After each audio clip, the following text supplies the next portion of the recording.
Our objective for today is to be able to classify polynomials and describe their shapes of their graphs as well as their end behavior. So we've previously looked at polynomials from the perspective of an equation. Now let's look at them as if we were only given their graph. So the graph of a polynomial can tell me many things. The general shape of the graphs tells me the degree, as well as the number and types of solutions. So the number of times a graph crosses the x-intercept is representative of real roots. So crosses x-axis represents a real root. The number of intersections that occur is usually related to the degree, but not always. So we're going to look at some examples as to where it is and isn't. And then an easy way to determine the degree is to count the number of minimums and maximums and add 1. So let's look at some examples. So let's start over here. This line is a horizontal equation. This has no zeros because it never crosses the x-axis. There are no mins or maxes because it doesn't have any mountains or valleys. The degree of this is 0. An equation with a degree of 0, if you recall from the other previous lessons, is a constant.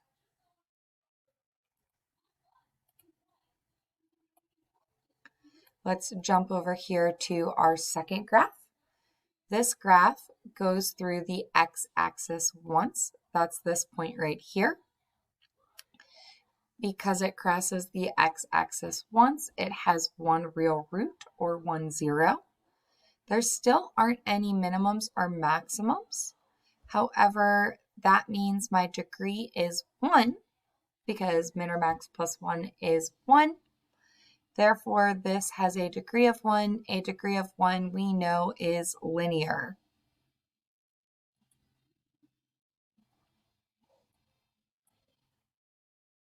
Okay, next up we have our quadratic. So we can see here this is that U-shaped parabola. It goes down to a min and it crosses the x-axis twice. So this graph has 2 zeros, 1 min. So 1 min plus 1 is 2. So degree 2 is a quadratic. Over here, we have this nice smooth curve. It goes through the x-axis here, so there's 1 intercept, goes up to a max, goes back down through the x-axis, goes to a min, back through the x-axis, and continues on. So this crosses the x-axis 3 times, giving it 3 real roots. It has 1 maximum and 1 minimum. So that means it has a total of 2 max and mins. So you add 1 to that, and we see that this is degree 3. We know degree 3's formal name is cubic.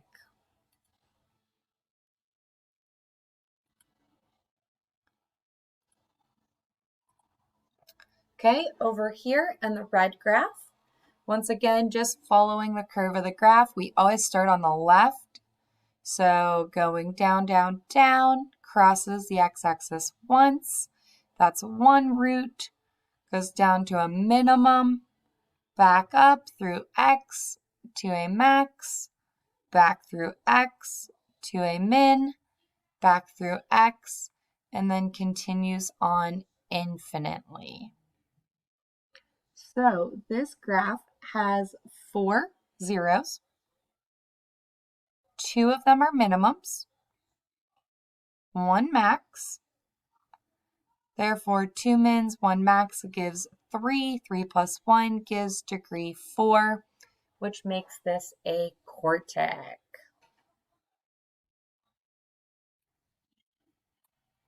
Okay, moving over to our next graph. So this graph starts in the bottom. It goes up, up, up, hits the x-axis, continues up, goes to a max, goes through x, down to a min, through x, another 0, up to a max, through x, down to a min, through 0, and continues on forever. So going through our checklist, this has 1, 2, 3, 4, 5 real roots. It has 1, 2 maxes and 1, 2 mins. So 2 mins, 2 maxes, add 1 gives you degree 5. Degree 5 is a quintic.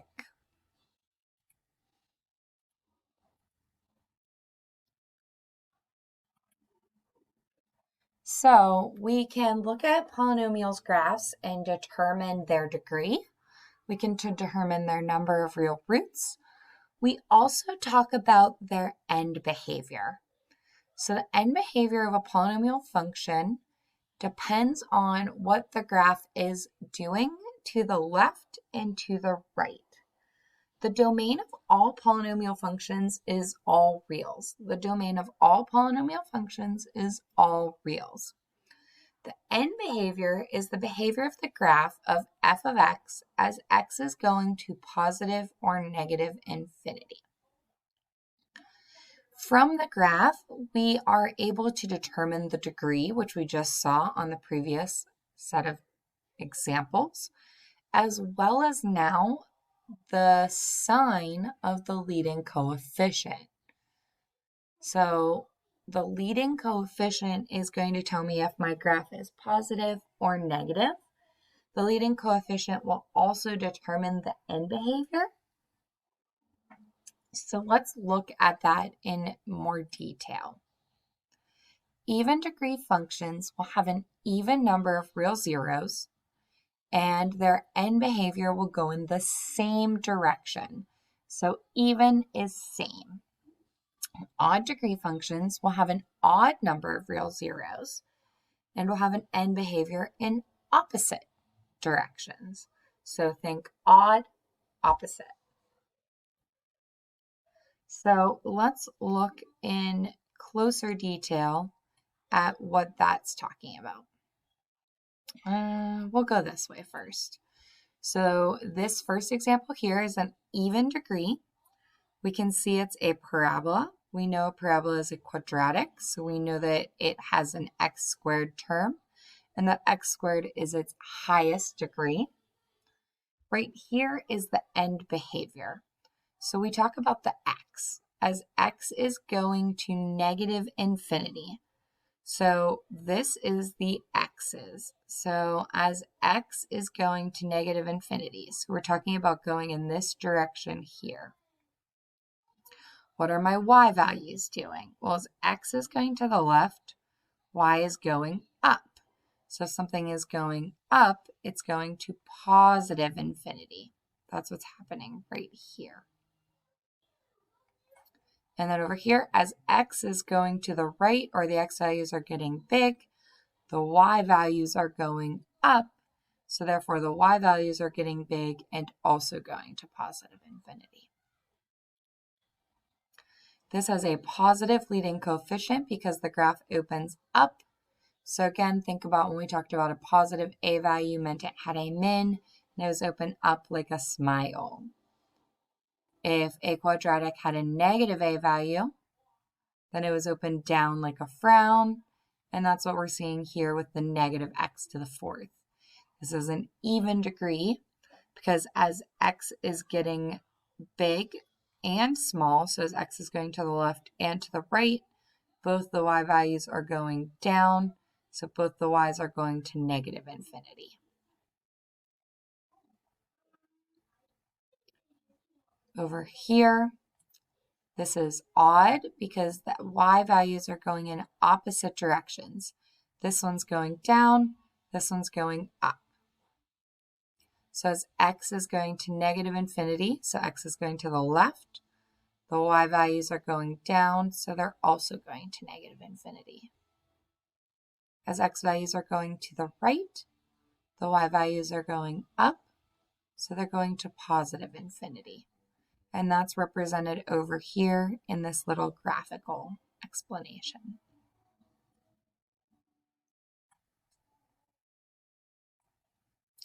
This is an odd degree with a negative leading coefficient. So again, what you're going to notice is this one starts high now and ends low. So as x is going to the left, the y's are going to positive infinity. As x is going to the right, the y's are going to negative infinity. And that's coming from the negative in front, or the negative leading coefficient. Now, one thing I want you to take note of is that even degrees have ranges that are from the minimum or maximum.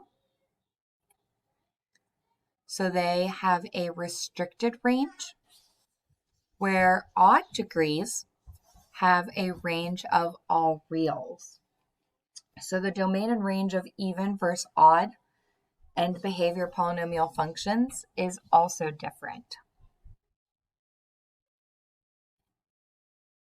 So right here we have an example, and this is an example of the end behavior for a function. So if we examine our graph, we can talk about the end behavior. What is happening as the x values are getting larger to the left? So that would be x approaching negative infinity. Well, the y values are going down. So the y values are also going to negative infinity. So as x goes to negative infinity, the y's go to negative infinity. As x is going to positive infinity, the y values are going to negative infinity. So again, as x goes to positive infinity, the y values, or the function f of x as we describe it, is also going to negative infinity. Therefore, since these are going both to negative infinity on f of x, this is an even degree function. So we can go back over here. How many times does it hit the x-axis? Well, none. Therefore, there are no real zeros. However, we can see that there is one maximum. So 1 plus 1, maximum plus 1, tells me this is degree 2. Degree 2 is a quadratic.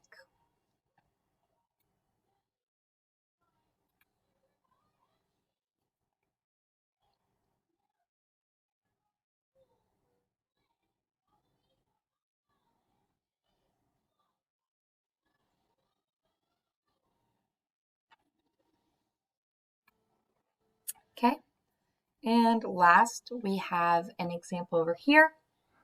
So once again, let's start with end behavior. What is happening as the x values are getting really small or going to negative infinity? So as x is going to negative infinity, the y values are also going to negative infinity. As x is going to positive infinity, the y values are going to positive infinity. So we have our end behavior as negative infinity for x. Y is also going to negative infinity. As x is going to infinity, y is going to infinity. Since the end behavior is opposite, we have an odd degree function. Opposite end behavior, odd degree. We know that this has a positive leading coefficient because it starts small and gets large. In the previous example, we had a negative leading coefficient because both sides were going down and it was open like a frown. State the number of real zeros. So how many times does this graph cross the x-axis? Well, it crosses the x-axis once. Therefore, it has one real root.